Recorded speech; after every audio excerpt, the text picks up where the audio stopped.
time so we could start with interesting stuff about friends. Streams out. Okay. Awesome.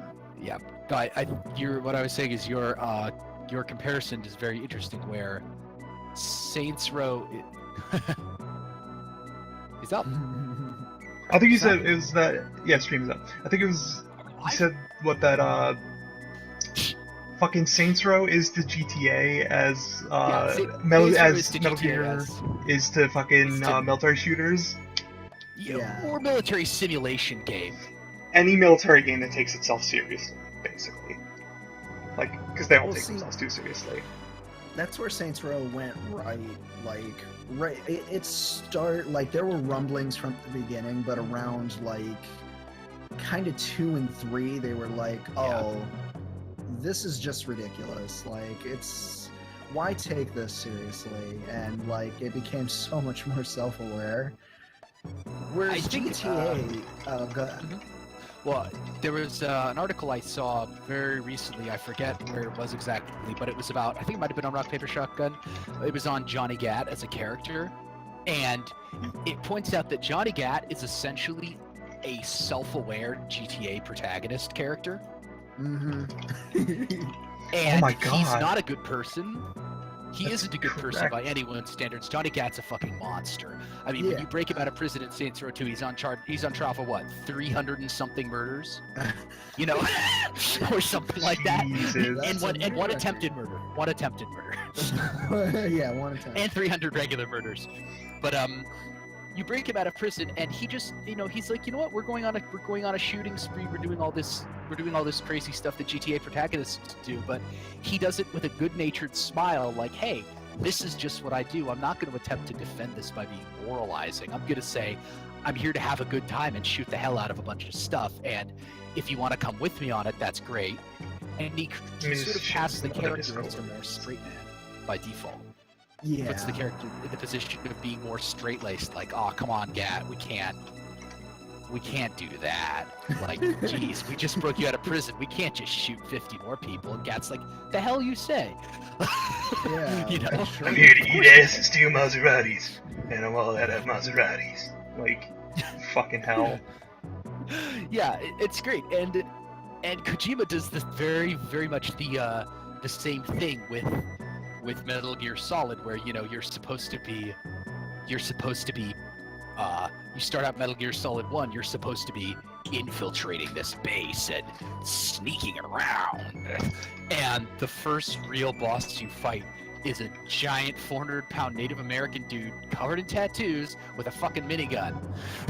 And he shows up Vulcan in a Raven? freezer and is like, I've been waiting for you here. Yeah, it's Vulcan Raven. Oh god, sorry, I thought you were still talking about fucking Saints Row. Yeah, you see, perfect. It's perfect. I zoned out for a second and it fit. It totally fit. It fits. In the same way you can tell any lie you want about, like, the Assassin's Creed plot, it was that same, like, you cannot tell the difference kind of, jeez. Yeah. Well, there's also it's very true that you can just lie as much as you I did that once, by the way. For about a year and a half, one of my best friends was convinced I had spoiled the plot of Assassin's Creed Brotherhood because I told him, that you fist fight the Pope because Atlanteans told you had to, otherwise the sun was going to explode and eat the Earth. That sounds plausible. amazing. It's not even entirely off, but yeah, you can say anything. There's a reason that a lot of people who Let's Played Assassin's Creed 2 subtitled the game "Grabbing the Pope's Fruit." Jesus. Yeah. Like monkey steals the peach. Oh, Jesus. Yeah, assassin steals the apple. I mean, that's kind of the whole franchise story, isn't it? Right? Spoiler alert. Yeah, basically. Yeah. Spoiling what? You're spoiling what? A bad trip. A bad trip that lasted too long. Don't sweat it. The last AC I played like a tiny bit of 1 before the future part even came in and thought it was meh. It was okay, I guess. And then I actually picked up Black Flag. And the parts that were about being a pirate were really fun, and I enjoyed them a lot. And the parts that weren't were really bad, and I really disliked them. It almost seems like the only time they do something right in an Assassin's Creed game is when they make it not an Assassin's Creed game. Let it die. Your branding isn't worth it at this point. Although, of course, financially it's worth it. Just creatively, it's not. Let it die. What a game, huh? Let It Die was a good-ass game. It did a lot right. Yeah. It still had its problemos. Yeah. Let me... Now that I've tweeted it out and all that shit. Boop. Let me get to playing. Proper style. But, Let It Die had its problems, but it was really... It did a lot right in that... Oh god, yes, it's gonna be bad. Okay, so I've never played SaGa Frontier. Let It Die was good. Ever. Really good replay. I don't know anything about this game. And neither So this do is going to I. be great. Oh, it's gonna be this great. is going to be great. Oh, Yeah. okay. So So what you've got is you've got a clip art octopus. Yep. And a sword that has jewels on the end. okay, it's placed like a normal ass enemy, which makes it the most intimidating shit ever. But I've presently... Alright. The setup for SaGa Frontier is 7 characters. There's 7 main characters, each of them gets their own completely self-contained plot, beginning to end with them as the protag.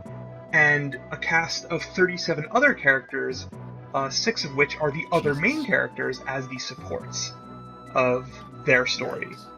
And I beat the Sentai Hero one. This is a lot like Suikoden then, right? I guess. I've heard some of the There's stuff about tons of different Suikoden. characters. Mhm. Tons of different characters, tons of different stories, etc. Yeah, that sounds still about right. say you should play Suikoden 2 for... God, I'm thinking about it. Because I But, think it's great. So, the setup for this character so far has been, she woke up after having been hit by a fucking carriage in a completely modern setting. Just horse-drawn carriage just ran her the fuck over. And she woke up in batshit Vampire Town. Turns out the fucking Prince of... They're called Mystics, not vampires. Prince of the Mystics, Lord Orluge, who's absolutely batshit fuck nutso, had hit her with his carriage. Been like, man, this is a fucking mess. Give her some of my, like, whack-ass, like, super powerful mystic blood to help revive her. And now I own her as a princess, just like the other ones, sort of. And she was like, dude, the fuck? Hell no. And then she got out. Now her and the person who was assigned to her to teach her etiquette, White Rose, the lady with the cool hair, the little flowery hair, have been on the run, and we found a half-mystic mermaid in this lord's mansion in the first town we stopped in, and are helping her escape from the bathtub where the creepazoid was keeping her.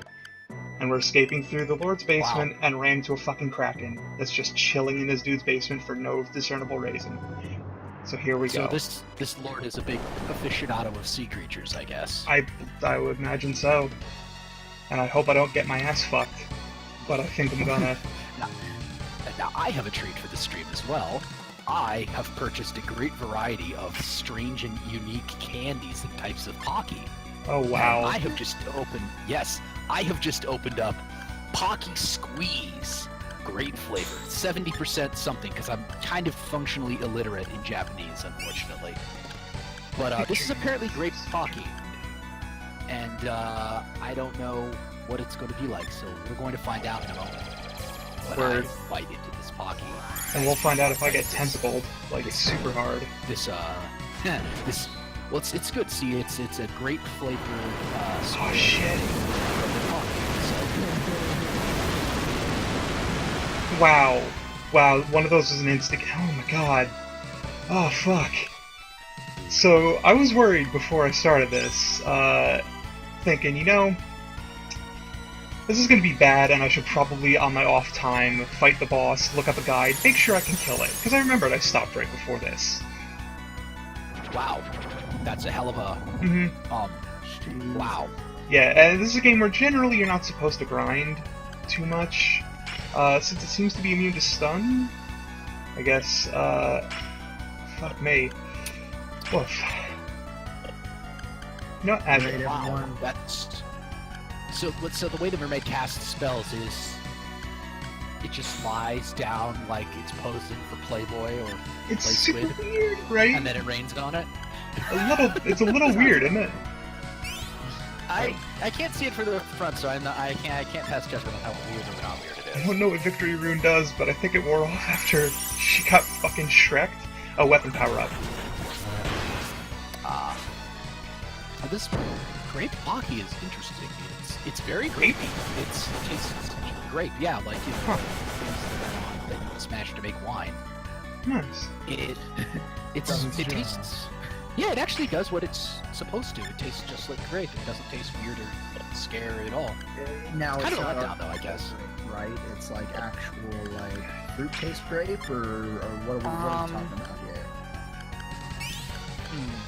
No, it's definitely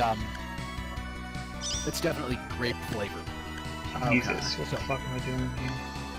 Because It now doesn't- I've eaten yeah, grapes real grape once, stuff. and I'm sitting there like, this does not taste anything like grape candy. It's like, No, it doesn't. Of course not. Yeah. No, it even smells pretty good. It's nice. It's Yeah. just nothing you'll like. So it might have been a false alarm there. Oh dear. I think I might be alright, as long as RNG doesn't just say, yo, use the Maelstrom move again. That, like, completely murders these two. Alright, everyone. Mom's distracted. It's time to bring back mid-2000s internet joke. I've seen enough hentai to know Oh where god, this is going. right. Fuck. Thrust. Yeah, thrust. Crack it vigorously Thrust. until the ink all falls out of it. Stabbing it. Oh, let's not go. Necros a bad man. Fuck. That's a vestige of the life before wokeness. When I used to think Necro was hilarious. Wait, Life Rain costs her LP to heal other people? Holy shit. So that's another thing, is characters have HP and LP. Their HP is till they get knocked down, and if they get knocked down, they lose 1 LP. If they get hit while knocked down, they lose 1 LP. It's their, like, actual life points, and I think there's permadeath. So, Oh. yeah, it's nasty. That's an interesting system. Let me see if Wheel Slash will do fucking anything. Actually, still got a better shot, because Azura is great. Each character gets how many like party members? Up to 14. 3 parties of 5 that you choose 1 party to go into each battle. But you get a max active party of 5 people. So permadeath at the end of the day, depending on how often it happens, wouldn't be Wouldn't be a big deal. And you even regain all your LP when you rest. Okay, that's what I was wondering. Yeah. So they're just out of the action. You can't use them for the rest of the dungeon or whatever. But until you like get out, you gotta rest. Honestly, I'm hazy on all the consequences of it because I've never fucked up hard enough to actually eat, like, you know, losing all your LP. Now that's the best. That'll happen at some point. Oh yeah, that's just looming over me here. I love talking to somebody about a game, and it's like, well, there's this really cool death mechanic, and the person's like, I don't know, I've never died. Yeah, right? Fucking A.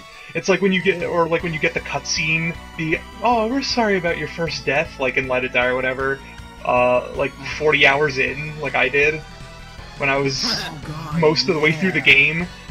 I got the tutorial on how to use death metals, because I, like, never died.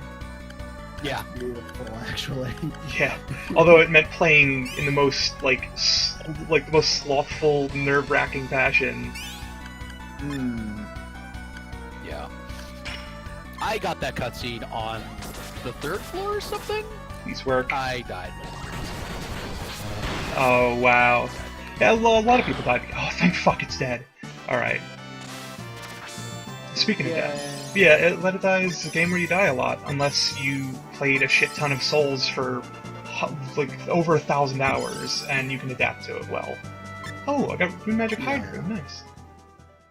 But, oh yeah. That's why when you all were, like, really where'd deep into Let It Die, I never tried it. I'm like, yeah...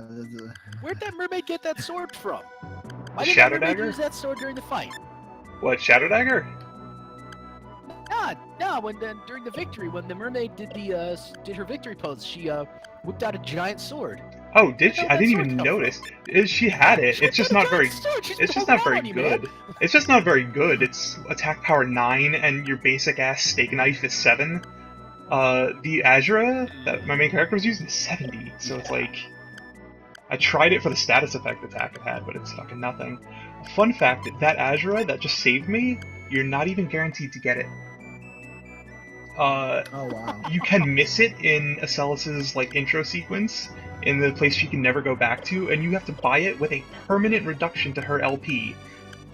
She goes from maximum 8 life points down to maximum 5 if you choose to buy it from the dude who made it.